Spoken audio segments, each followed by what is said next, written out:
Most of the baking that I do is for my family, but today I wanted to do something for me. So I'm going to try to make raspberry white chocolate cream cheese scones, and we'll see if it works or not. I'm excited.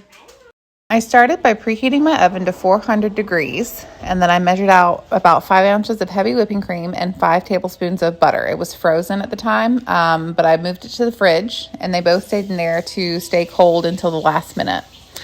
I combined 1.5 cups of flour. Next time I'm going to add an extra cup of flour because you'll see why in a little bit. 1 tablespoon of baking powder, 2 tablespoons of sugar, and 1 teaspoon of salt. I grated my butter right into my bowl, and then I used my hand to combine them until little chunks started to form. I added in about a cup of frozen raspberries and about 3/4 of a cup of white chocolate chips and cream cheese chips. And then I used my hand to kind of coat everything very well. I got my heavy whipping cream from the fridge, and I added in about a 1/2 cup of discard and then some vanilla that I did not measure because I don't do that. And I stirred those together. I added half to my dough immediately and then stirred it in. And then the recipe I had said to add the rest until a thick dough forms, but I don't think I added enough flour or should not have put in all of that wet stuff because my dough never really thickened. It was much more loose, I think, than it was supposed to be. You can kind of see the consistency here is, it's something.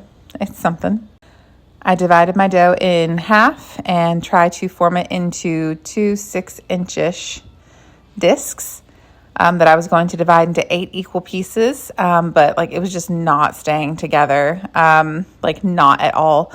I cut the first one just to, do, and the pieces, I couldn't pick them up. I had to use my bench scraper to get them onto the tray, and it was a mess.